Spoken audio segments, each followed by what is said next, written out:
안녕하세요. 오늘도 사연살롱을 찾아주셔서 감사합니다.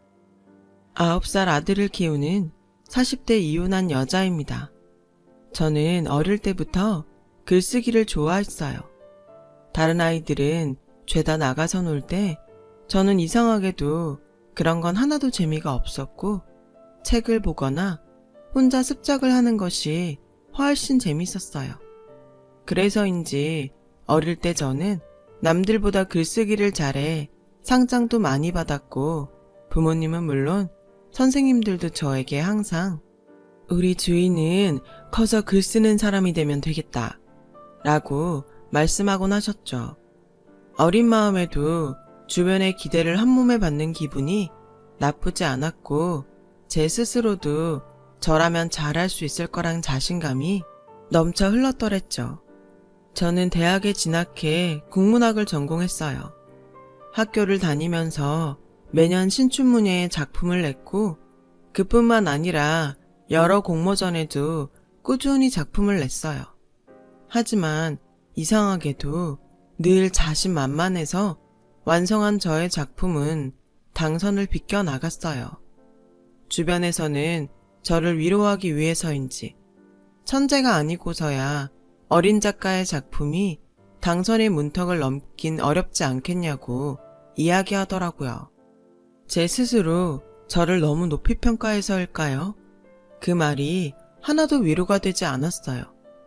그렇게 어느덧 저는 대학교 4학년이 되었고 끝까지 작가가 되겠다는 꿈을 포기하지 못한 채 친척분의 소개로 증권회사에 취업을 하게 되었어요. 마음 같아서는 집에서 글 쓰는데 올인하고 싶었지만 대학 졸업하고도 취업을 하지 않으면 부모님이 걱정하실 게 분명하기 때문에 일단은 남들처럼 직장인이 되었죠. 마음 한편에는 여전히 글을 쓰고 싶다는 생각이 많았는데 저희 이런 마음을 엄마는 아셨던 걸까요? 저희 엄마는 내키지 않은 출근을 하는 저에게 이렇게 말씀하셨어요. 엄마는 네가 나중에라도 꼭 좋은 작가가 될 거라고 믿어. 지금은 좋은 작품을 쓰기 위해 많이 경험할 때야. 남들처럼 돈도 벌어보고 연애도 하고 여행도 하고 그리고 나중엔 결혼해서 네 애도 낳고 그럼 그 경험들이 다 녹아서 분명 좋은 글을 쓸 수 있는 작가가 되지 않겠니? 그러니까 너무 실망하지 마 우리 딸. 엄마라는 존재는 자식이 말을 하지 않아도 어떤 고민을 하는지 알아차릴 수 있는 게 분명해요. 저는 엄마의 말을 듣고 긍정적으로 생각을 바꿨어요. 글이라는 게 사람이 쓰는 건데 엄마의 말처럼 제가 너무 생각이 짧고 경험이 짧으면 그만큼 제 글은 어린 아이의 글이 될 게 뻔했으니까요. 그 후 우울한 마음을 완전히 벗자 생각하고 직장 생활에 최선을 다했어요. 제가 경험한 것들이 나중엔 다 녹아서 제 작품에 쓰일 거라고 생각하니 세상이 온통 제 교과서 같았죠. 그렇게 직장 생활을 한 3년 정도 하던 어느 날이었어요. 그 당시 저는 제 일에 막 재미를 붙였을 때였는데 그간 출근하며 종종 지하철에서 보던 한 남자가 처음으로 말을 걸어왔어요. 소설이나 드라마에서나 있을 법한 일에 혼자 가슴이 콩닥콩닥 했어요. 저기 혹시 남자친구 있으세요? 저는 이상한 사람은 절대 아니에요. 얼굴이 붉어져서는 허둥지둥 하던 이 남자는 예상하시는 대로 저의 전남편이에요. 남편은 종종 저를 볼 때면 말을 걸고 싶었지만 괜히 망신만 당할까봐 용기가 나지 않았대요. 그래서 포기하려고 했는데 그날은 이상하게도 저에게 말을 걸지 않으면 후회를 할 것 같은 예감이 들어 뭐에 홀린 듯 저에게 말을 걸었다 하더군요. 아무튼 저희의 인연은 그렇게 시작되었어요. 남편의 그런 갑작스러운 고백으로 바로 사귀는 사이가 된 건 아니고 조금씩 서로를 알아가며 천천히 연인 사이가 되었죠. 남편은 저보다 4살이 많았어요. 저와 비슷한 직장인이었고 서로 회사는 달라도 퇴근하고 만나 서로의 고충을 나누며 조언을 주고받으니 그건 그거대로 참 재밌더라고요. 무엇보다 저는 남편의 긍정적인 마인드가 좋았어요. 제가 하루 종일 고민하던 일도 남편의 이야기를 들으면 별거 아닌 것처럼 느껴질 정도로요. 그리고 남편의 또 다른 장점은 여자친구인 저에게 큰 간섭을 하지 않는다는 거였어요. 당시 제 친구들도 그렇고 같은 회사 동료들도 연인이 이것저것 간섭을 해서 은근 스트레스를 받아 했는데 남편은 저에게 그런 스트레스를 일절 주지 않았어요. 처음엔 남편의 간섭 정도가 내가 생각했던 것보다는 안 해서 그런가 하는 생각도 했었는데 오래 만나보니 이거 역시 남편의 성격이더라고요. 저는 자연스럽게 이런 남편이라면 결혼을 해도 좋겠다고 생각했어요. 남편은 제가 글을 쓰고 싶어 한다는 것도 이미 알고 있었고 평소 연애하면서 저에게 작은 것에 만족하며 행복하게 살 수 있으면 꼭 맞벌이는 하지 않아도 된다고 말할 정도로 사람이 참 괜찮았어요. 그래서 남편이 연애 3년 만에 프로포즈 해왔을 때 망설일 이유가 전혀 없었죠. 오히려 기다리던 프로포즈였으니까요. 연애하면서 평소 대화를 많이 한 저희는 서로 집 형편이 비슷하다는 것도 미리 알고 있었고 그래서 특별히 양가가 부딪힐 일은 없다고 생각했어요. 그런데 시집은 시집이라고 상견례 자리에서 처음 뵙는 예비 시어머니는 이상하리만큼 고개를 빳빳이 들고 저에게 이렇게 말씀하셨어요. 난 여자도 능력 있으면 나가서 벌어야 한다는 주의다. 요즘 같은 세상에 남녀 구분하며 일하는 것도 이상하지 않니? 듣자 하니 요즘은 결혼도 반반 결혼한다더라. 물론 제가 결혼하고 직장을 그만두고 집에 있겠다고 생각한 건 아니었어요. 하지만 차차 아이가 생기면 집에서 살림하며 글을 쓰고 싶다고 생각했기에 시어머니 말씀이 마음에 걸리더라고요. 그때였어요. 엄마, 우리가 알아서 할게요. 그래, 당신 너무 며느리 시집 오기도 전에 부담 주지 마. 애기 생기면 당신이 봐줄 거야. 그거 아니면 이래라 저래라 하는 거 아니야. 내가 뭐라고 했다고 이래요? 요즘은 다 육아휴직 쓰고 애 키우면서 회사만 잘 다녀요. 안 그러니? 엄마, 요즘은 남자도 육아휴직 많이 써요. 그건 저희가 그때 맞춰서 알아서 할게요. 어머, 남자가 그걸 왜 쓰니? 보는 눈도 있는데. 여보, 이제 그만해. 저희 부모님과 저는 마치 투명인간이 된 듯 남편과 예비 시부모님의 대화를 지켜봤어요. 그러자 저희 아빠는 이대로 두면 안 되겠다 싶으셨는지 나서서 상황을 수습하셨어요. 사돈, 아드님이 아주 현명하네요. 그런 문제들은 아이들 몫으로 남겨두시죠.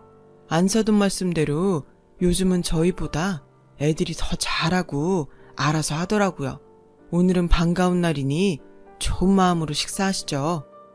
저희 아빠 덕에 상견례의 자리는 잘 마무리되었어요. 하지만 제 마음은 이제부터가 시작이었고 요즘 세상 찾던 시어머니는 혼수 준비하는 저에게 옛날 고리짝 같은 반상기, 은수저까지 모두 다 해오라고 주문하셨어요. 그리고 주변 친척들에게도 이불을 돌려야 한다며 목록을 주시는데 전혀 생각하지 못한 지출이라 당황스러웠어요. 남편은 혼수 때문에 고민하는 저를 보고 당장 자기 어머니한테 전화를 걸어 친척들에게 이불을 돌리실지 반상기며 은수저를 받으실지 고르라고 옆에서 듣는 제가 다 무섭게 말하더라고요. 시어머니는 아들이 벌써부터 자기 마누라를 싸고 돈다며 서운하다고 하셨어요. 결국 시어머니는 당신이 받을 이불 세트와 반상기, 은수저를 포기하고 친척들에게 돌릴 이불만 준비하라고 하셨죠. 이렇게 차이가 나지 않는 집끼리 결혼을 하는 건데도 결혼은 이상하게 여자 쪽이 더 신경 쓸 게 많은 것 같았죠. 그래도 다행스럽게 남편이 중심을 잘 잡아줘서 저는 결혼 준비를 마칠 수 있었고, 신혼집은 남편이 대출을 받아 작은 빌라를 구매해서 저희는 그곳에서 신혼살림을 차리게 되었어요.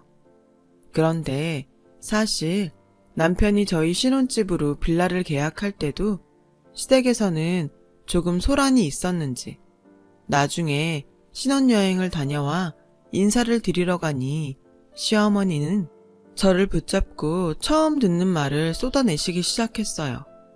내가 빌라는 살 때부터 손해라고 그렇게 말렸는데 넌 어쩌면 말릴 생각을 못했니? 저는 혼수 문제 말고는 시어머니가 서운하게 생각할 게 없다고 생각했는데 그야말로 마른 하늘에 날벼락 맞은 기분으로 저는 상황 파악을 하고 있었어요. 그러자 시어머니의 말을 남편이 들었는지 저 대신 남편이 나서서 수습을 하더군요. 엄마, 내가 생각이 다 있어서 그런 건데 왜 이 사람한테 그래요?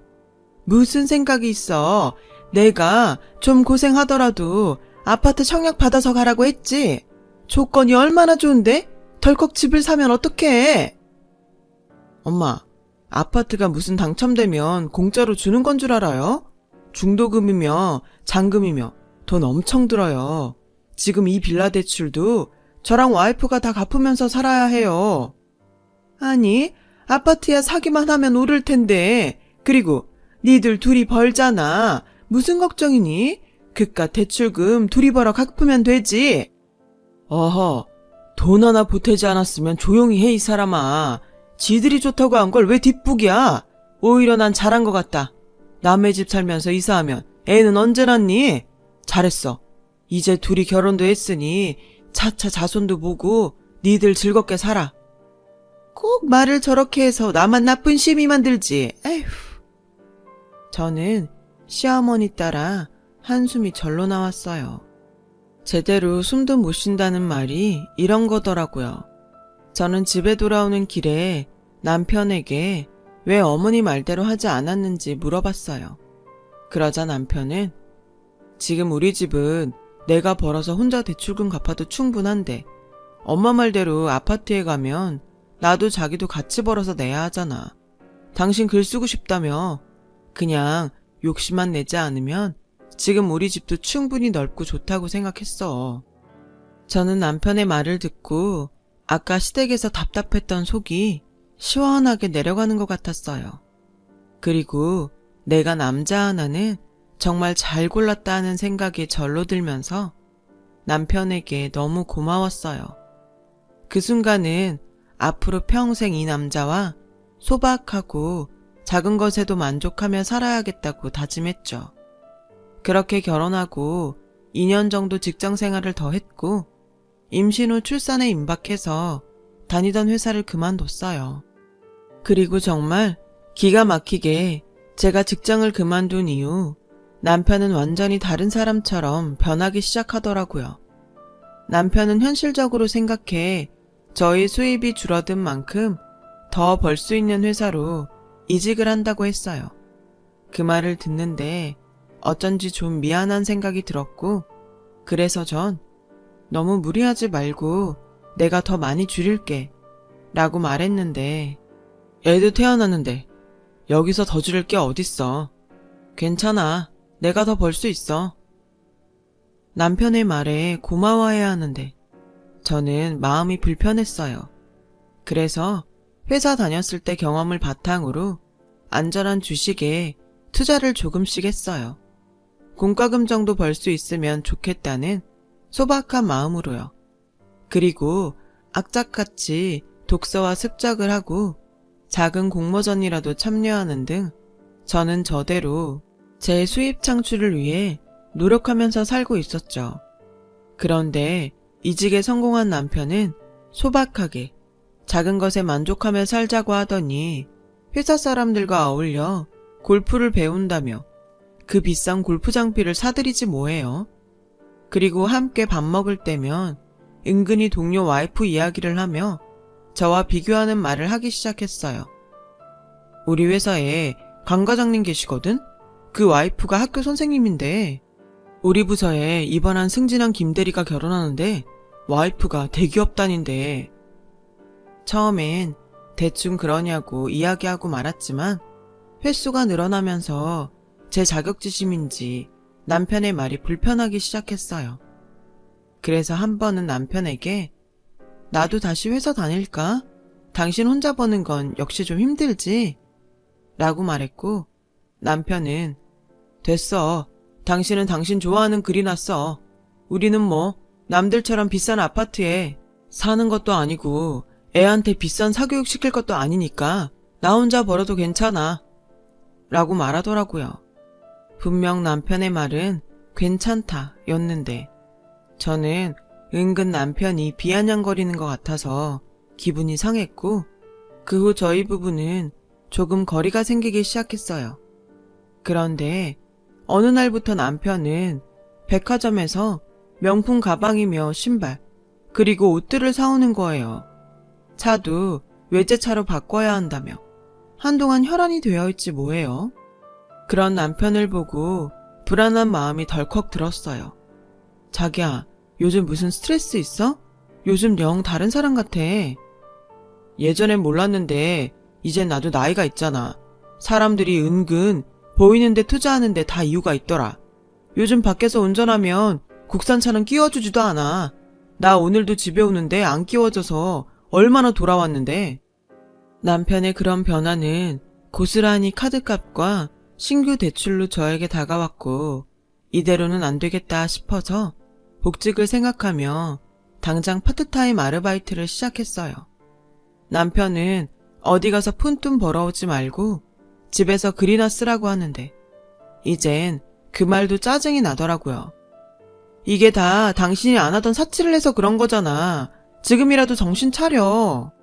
사치 아니라니까. 예전엔 젊고 어리니까 사람들이 성실하다고 생각해줬는데 이젠 궁상 맞다고 생각해. 직장 생활도 다 사람 상대하는 일인데 자기는 내가 궁상이나 떠는 사람으로 보였으면 좋겠어? 능력으로 인정받을 생각을 하지 않고 남편은 계속 그렇게 보이는 것에 신경을 썼어요. 그리고 그 무렵 설상가상으로 아들아이가 폐렴으로 입원을 했고 그나마 다니던 파트타임도 그만둘 수밖에 없었죠. 아픈 아이를 보며 저는 생각했어요. 어디서부터 뭐가 잘못됐을까? 하고요.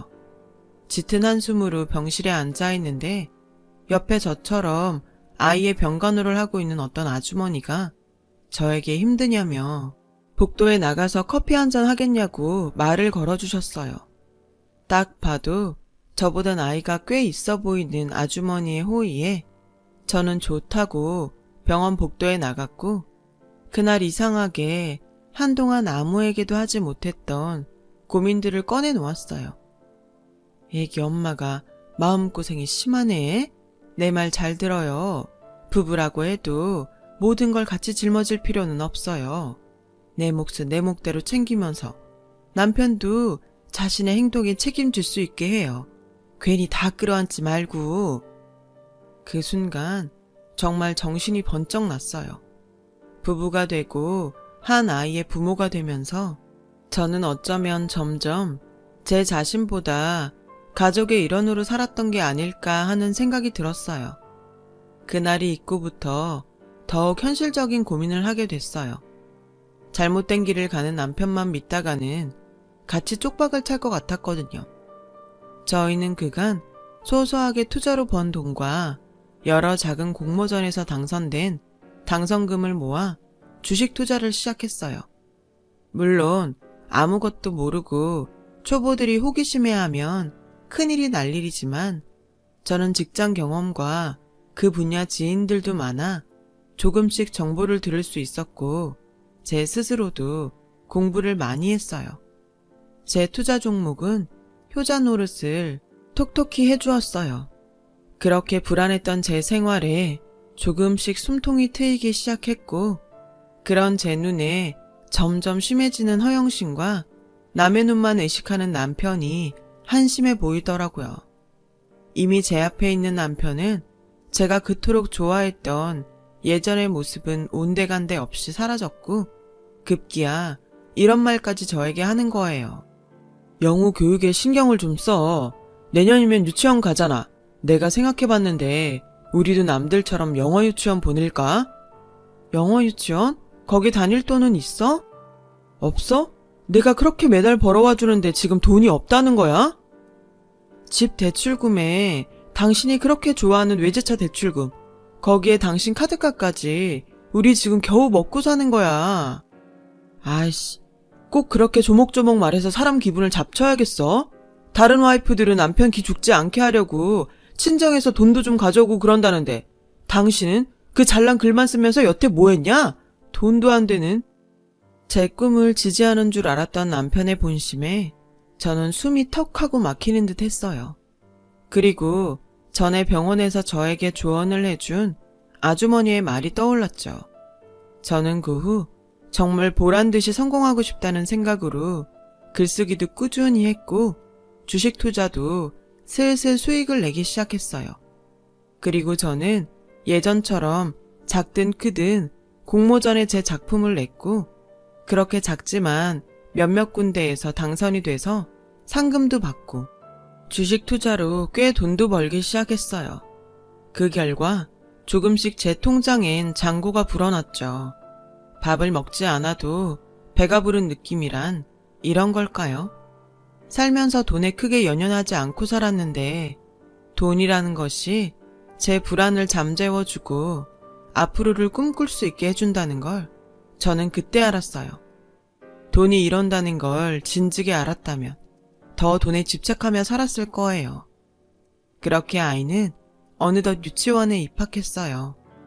집에 여윳돈이 없어 제가 번 돈으로 아이 유치원 입학금과 등록금을 내는데 제 자식을 위해 제가 번 돈을 쓰는 그 기분이 꽤 좋더라고요. 열심히 돈 번 보람도 있고요. 이 사실을 절대 알 리 없는 남편은 회사 동료로 보이는 사람과 통화하며 연신 영어 유치원 보냈어야 했는데 그냥 사립 유치원에 보낸다며 남들에게 이상한 허세를 부렸어요. 그러면서 아직 어린 아이를 두고 고등학교 들어갈 쯤엔 영어 유학을 보낼 계획이라는 둥 도저히 옆에서 들어줄 수 없는 말을 해서 제 눈살을 찌푸리게 하더라고요. 그리고 통화를 마친 남편은 저에게 이런 말을 했어요. 내가 예전에는 정말 생각이 짧았나 봐. 우리 엄마 말대로 이 집 팔고 대단지 아파트로 이사하자. 요즘 애들은 아파트에서 안 키우면 무시당해. 무슨 돈으로 아파트 일가? 그리고 영어 유치원도 모자라서 영어 유학? 당신 예전에 내가 알던 사람 맞아? 우리 분명 그때 작은 것에도 만족하며 살자고 했잖아. 다 못 모를 때 얘기지. 우리 영우도 조금 더 커봐. 당장 사람들이 어디 사는지, 아빠 직업이 뭔지, 우리 차가 뭔지 그런 걸 따질걸? 그래서 하는 소린데 당신 그 대도 않는 글 그만 쓰고 일하는 거 어때? 시덥잖은 알바 말고 당신도 공부해서 공무원 할래? 저는 남편의 말에 화가 났어요. 되도 않는다니. 응원까진 바라지 않았지만 남편의 무시에 저는 그날 참 많은 생각이 들더라고요. 그래서 그 다음날 남편에게는 그간 제가 쓰던 가계부를 던져주며 이제부터는 당신이 경제권을 가지라고 말했죠. 찬찬히 가계부를 보던 남편은 표정이 점점 어두워졌고 급기야 가계부를 바닥에 던지며 저에게 화를 내는데 여태 엉망으로 내 돈 다 갖다 써놓고 이제 와서 나보고 하라고? 엉망? 거기에 내가 뭘 썼는데 다 당신이 저지른 거 메꾸고 생활한 흔적이야. 나 어디 나가서 그 돈으로 티셔츠 하나 못 사 입었어. 누가 그렇게 지질이 궁상으로 살래? 적당히 눈치 봐서 안 될 것 같으면 내가 괜찮다고 해도 벌 생각을 했어야지. 당신은 사람이 왜 그렇게 무책임하냐? 우리 회사 와이프들은 얼마나 잘 버는지 알아? 남편한테 명품 서프라이즈도 하고 남자인 내가 봐도 멋있더라. 저는 이 인간에게는 더는 예전으로 돌아갈 기미가 없다는 걸 뼈저리게 느꼈어요. 사람이 변하기도 쉽지 않다고 하더니 남편은 그 반대로 너무 많이 변해버려서 제가 아무리 아이를 위해 이해하고 살려고 해도 도저히 미래가 보이지 않았어요. 그래서 저는 말이 통하지 않는 남편에게 이혼하자고 말했어요. 이혼하자는 말에 남편은 콧방귀를 끼며 나 아니면 어떻게 먹고 살려고? 그냥 홧김에 그러는 거면 나 하나도 안 무서우니까 그만해. 당신 뭐 할 줄 알아? 당신 같은 사람 요즘 회사에서 뽑아주지도 않아. 글쎄, 이러는 거예요. 저는 더는 기가 차서 듣고 싶지 않았어요. 그간 착실하게 찍힌 제 통장을 꺼내 남편 면상에 던졌죠.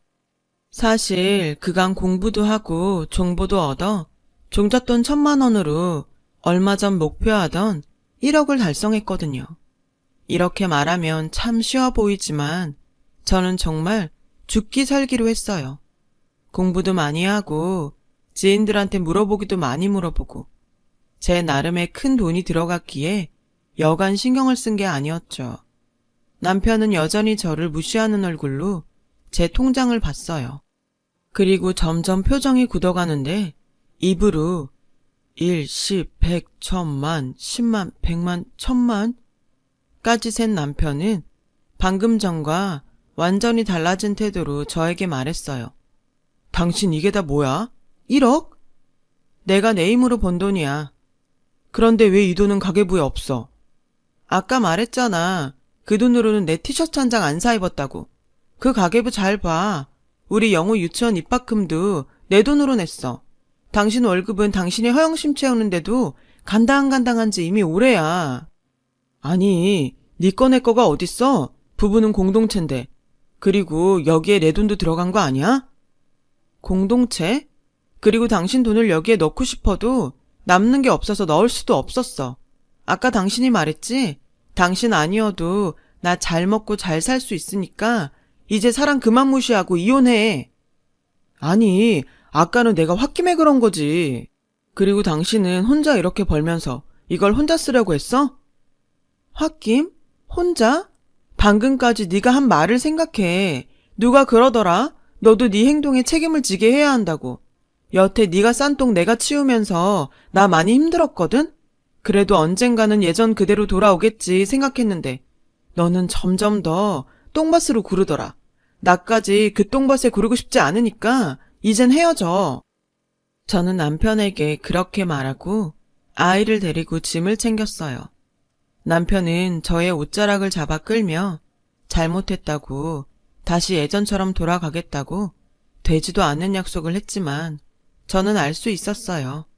이 남자는 지금 반성하는 게 아니라 통장에 찍힌 돈에 눈이 돌아갔다는 것을요. 저는 현재 적극적으로 주식에 투자를 하고 있어요. 해보니 자신감도 생기고 너무 큰 욕심만 부리지 않으면 애 키우면서 이만한 일도 없더라고요. 그렇다고 글을 쓰지 않는 건 아니에요. 글쓰기는 저에겐 일기처럼 생활이 되었고 언젠가 제 인생의 역작이 나올 거라는 것엔 여전히 믿어 의심치 않고 있어요. 이혼 후 남편은 그놈의 허영심의 대가로 갖고 있던 집도 날리고 월급도 압류를 당했어요. 그렇게 서로 허세 부르던 회사 사람들 앞에서 제대로 망신을 당한 거죠. 그렇게 남의 눈 의식하더니 아주 꼴 좋더라고요. 아이는 다행히 아빠를 닮지 않았어요. 그리고 최근에 알게 되었는데 아이가 학교에서 제 자랑을 많이 하고 다닌대요. 아들은 열심히 일하고 또 열심히 글을 쓰는 제가 세상에서 제일 좋대요. 나도 엄마처럼 뭐든 열심히 노력하는 사람이 될 거야. 나는 세상에서 엄마가 제일 존경스럽고 제일 멋져. 제 앞에서 그 작은 엄지를 치켜 올려주는 아들을 보고 저는 얼마나 울었는지 몰라요. 저는 제 아이에게 인정받은 후로 더 열심히 살고 있답니다. 다른 사람도 아니고 제 아들이 그렇게 믿어주니 세상 누구보다 행복합니다. 제 잔고는 여전히 저와 제 아들을 위해 불어나고 있는 중이에요. 돈으로 행복을 살 순 없지만 저는 이 돈으로 저희 아들과 행복한 생활을 위해 쓸 생각이에요. 앞으로도 있는 힘을 다해 아들의 웃는 얼굴을 지켜가려 합니다. 지금까지 저의 이야기를 들어주셔서 고맙습니다. 들어주신 분 모두 인생의 늘 행복한 주인공이 되시길 바랄게요. 여러분, 사연 댓글에 응원과 현명한 조언 부탁드려요. 좋아요와 구독은 저에게 큰 힘이 됩니다. 오늘도 좋은 일 가득하세요.